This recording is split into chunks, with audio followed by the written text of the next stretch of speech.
और अब तो हद ये हो गई है कि बाबा सिद्दीकी जैसे व्यक्ति जो कि बड़े लोकप्रिय थे, बड़े बहुचर्चित थे, समाज सेवी थे और यही नहीं वो एमएलए थे, मंत्री थे, उनका बेटा ज़ीशान अभी भी एमएलए है। वाई लेवल की सिक्योरिटी मिली हुई थी। अगर ऐसे व्यक्ति को भी गोलियों से भूना जा सकता है तो एक आम नागरिक की जान और माल की सुरक्षा की गारंटी किसकी है?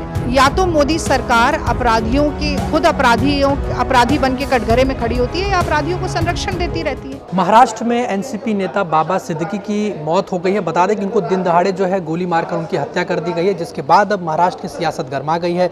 हमारे साथ बातचीत करने के लिए कांग्रेस की राष्ट्रीय प्रवक्ता रागिनी नायक जी। मैम, जिस तरीके से महाराष्ट्र के इतने एक नेता की हत्या कर दी जाती है दिन दहाड़े गोली मारकर, क्या कहेंगे इस पूरी घटना के बाद? देखिए, मैं सबसे पहले तो कहूँगी कि निसार में तेरी गलियों के वतन के जहाँ चली है ये रस्म कि कोई न सर उठा के चले।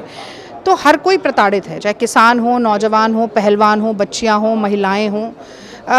या तो मोदी सरकार अपराधियों के खुद अपराधी बन के कटघरे में खड़ी होती है या अपराधियों को संरक्षण देती रहती है।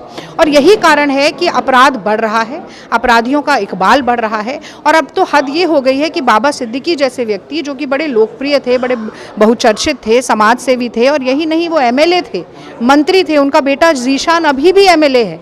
वाई लेवल की सिक्योरिटी मिली हुई थी। अगर ऐसे व्यक्ति को भी गोलियों से भूना जा सकता है तो एक आम नागरिक की जान और माल की सुरक्षा की गारंटी किसकी है? ये एक महत्वपूर्ण सवाल है।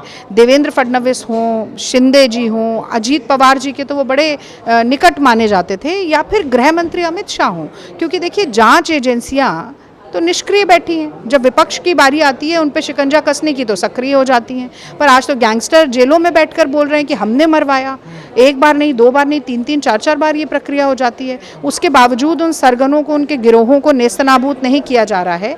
तो ये एक बड़ा सवाल है और मुझे लगता है नैतिकता के आधार पर आज इस्तीफा देना तो दूर की बात है, एक निष्पक्ष जाँच की बात तक नहीं की है इन्होंने। मैम, जिस तरीके से लॉरेंस बिश्नोई गैंग ने इसकी जिम्मेदारी ले लिया, लगातार वो गैंग एक्टिव है, सक्रिय है, जेल के अंदर रहकर भी लोगों को मरवा रहे, चाहे सिद्धू मूसेवाला की बात हो या अब बाबा सिद्दीकी की। सलमान खान को भी धमकी मिल चुकी है और इस केस में भी धमकी मिली थी 15 दिन पहले और सिक्योरिटी भी थी, उसके बावजूद हत्या हो जाती है। तो इसमें आप किसका फेलियर मानते हैं कि लगातार इस तरह घटना? देखिए, मैं आपसे वही बात कह रही हूँ। देखिए, एक तो ईसीआई का भी फेलियर है कि हरियाणा और जम्मू कश्मीर के साथ चुनाव होना चाहिए था, आप दौरा कर लेते हैं पर उसके बाद कोई सुध-बुध ही नहीं है, कुछ पता ही नहीं इलेक्शन कब हो रहा है। तो जब ऐसा लगता है कि इलेक्शन मोड में है तो कहीं ना कहीं जो है थोड़ा सा कानून व्यवस्था आपको पस्त और लचर भी दिखाई देती है, क्योंकि सब कह देते हैं अरे तो इलेक्शन गोइंग स्टेट है, इलेक्शन गोइंग स्टेट है।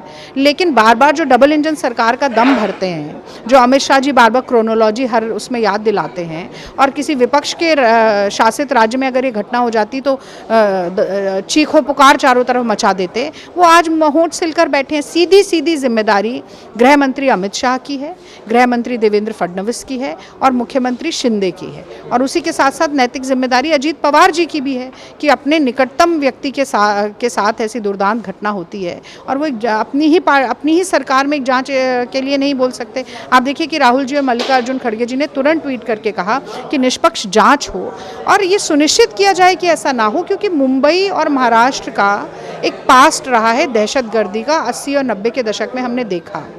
और अब राम राज बोलने वाली ये जो स्वघोषित धर्म के ठेकेदार हैं, उन्होंने कैसे रावण राज और जंगल राज मचाया हुआ है।